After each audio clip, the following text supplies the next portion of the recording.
warahmatullahi wabarakatuh. Selamat pagi pemirsa, jumpa lagi dengan saya Kadumatul Hilma dalam acara Bincang Pagi KPI TV. Pagi-pagi pasti happy bersama Prodi KPI.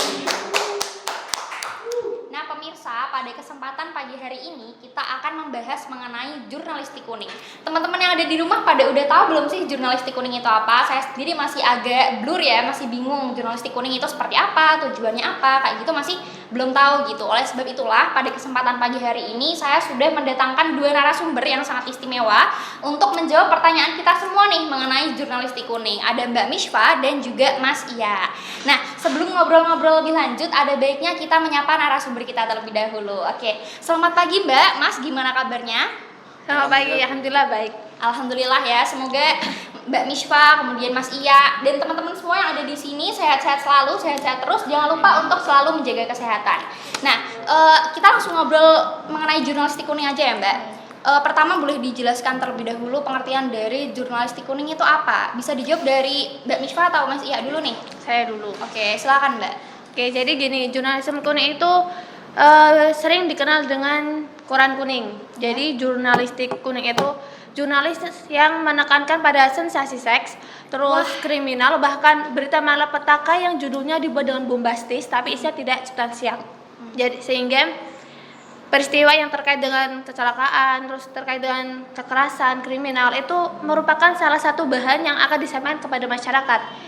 Bahkan menjadi rubrik keunggulan gitu loh. Karena peristiwa tersebut mempunyai banyak sudut untuk ditonjolkan kepada masyarakat. Maka pada dasarnya jurnalistik kuning itu berita yang ditulis secara vulgar dan sensasional tanpa ada idiom atau penghalusan bahasa. Terkadang jurnalistik kuning itu bisa membuat para pembaca tuh terkesan loh, seakan-akan pembaca itu bisa melihat peristiwa tersebut. Nah, pada intinya jurnalistik kuning itu pemberitaan media yang menunjukkan sisi sensasional yang bisa dilihat dari fotonya, terus judul beritanya, terus isinya juga, bahkan unsur pornografi atau hal-hal cabul yang dimuat dalam berita secara belak-belakan gitu. Berarti berita ini tuh disampaikan kepada khalayak secara frontal gitu ya Mbak? Iya. Nah kemudian bisa dijelaskan nih karakteristik dari jurnalistik kuning itu seperti apa? Oke, saya akan menjawab ya. Terus karakteristik jurnalistik kuning yaitu judul yang bombastis dan sensasional, terus penggunaan huruf besar dan berwarna, dan terdapat gambar atau foto yang dramatis yang melengkapi pemberitaan itu.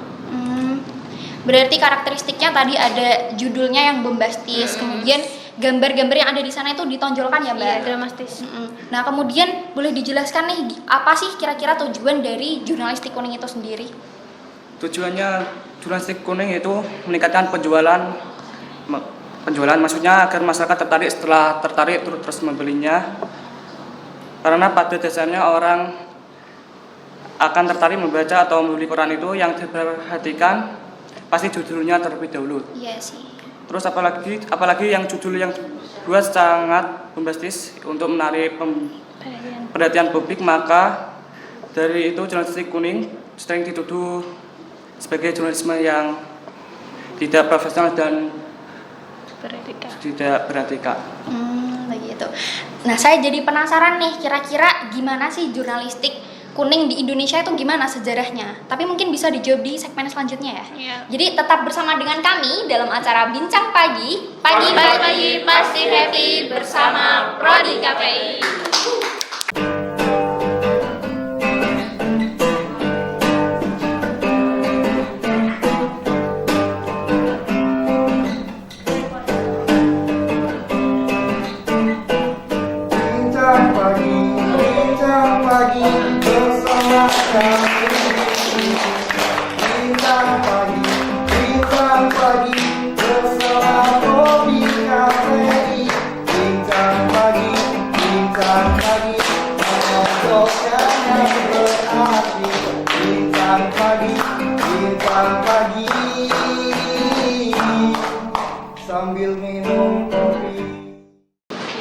Baik, kembali lagi bersama kami dalam acara Bincang Pagi. Pagi-pagi pasti happy bersama Prodi KPI.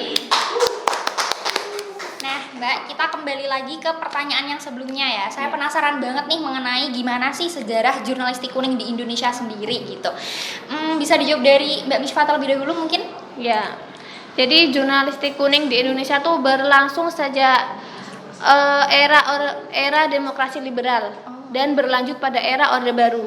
Dan pada waktu itu beriringan dengan munculnya koran kos kota. Nah, koran kos kota itu menyajikan informasi yang terkait dengan kekerasan, seksualitas, bahkan kriminalitas. Sehingga praktek jurnalistik kuning yang diikuti oleh media serupa setelah berlakunya Undang-Undang Pers Nomor 40 tahun 1999 sehingga pemberitaan yang cenderung vulgar dan yang sensasional menjadi bahan tren di berbagai media. Sehingga persoalan yang terkait dengan jurnalistik kuning yang beritanya sensasional itu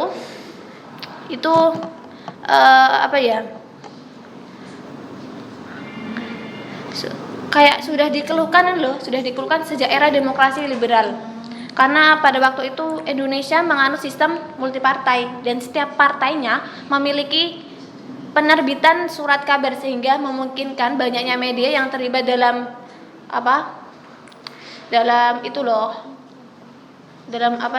Publikasi. Ya, itu dengan memiliki tujuan untuk saling menjatuhkan antar partai. Oh iya, saling bersengketa gitu ya, Mbak? Iya. Terus untuk contohnya bisa dicontohkan sama silakan Mas.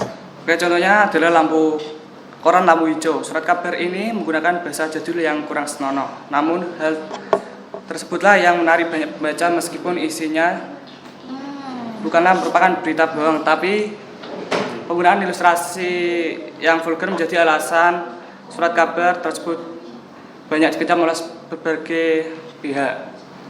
Berarti jurnalistik kuning itu sudah ada sejak masa liberal sampai Orde Baru itu ya, Mbak? Iya. Tapi gimana sih keadaan jurnalistik kuning di era internet sekarang ini, Mbak? Kalau di era internet sekarang ya jurnalistik semakin berkembang ya. Yang dulunya ada di media cetak, sekarang ada di ranah media online dan situs kayak web gitu loh. Jadi kan bisa diakses oleh siapa saja. Iya, dengan mudah sekali ya.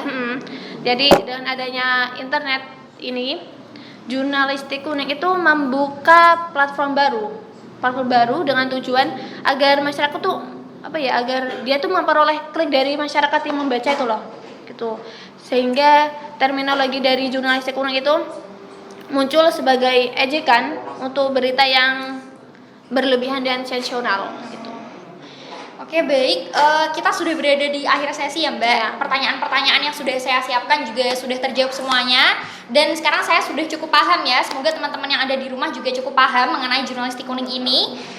Mungkin cukup sekian ya talkshow kita pada pagi hari ini. Sebelumnya saya juga ingin mengucapkan terima kasih kepada Mbak Misfa dan juga Mas Iya yang sudah menyempatkan waktu untuk hadir di sini untuk menjawab pertanyaan kita semua mengenai jurnalistik kuning. Jadi mungkin cukup sekian dari saya pamit undur diri. Sampai jumpa lagi dalam acara Bincang Pagi selanjutnya. Terima kasih.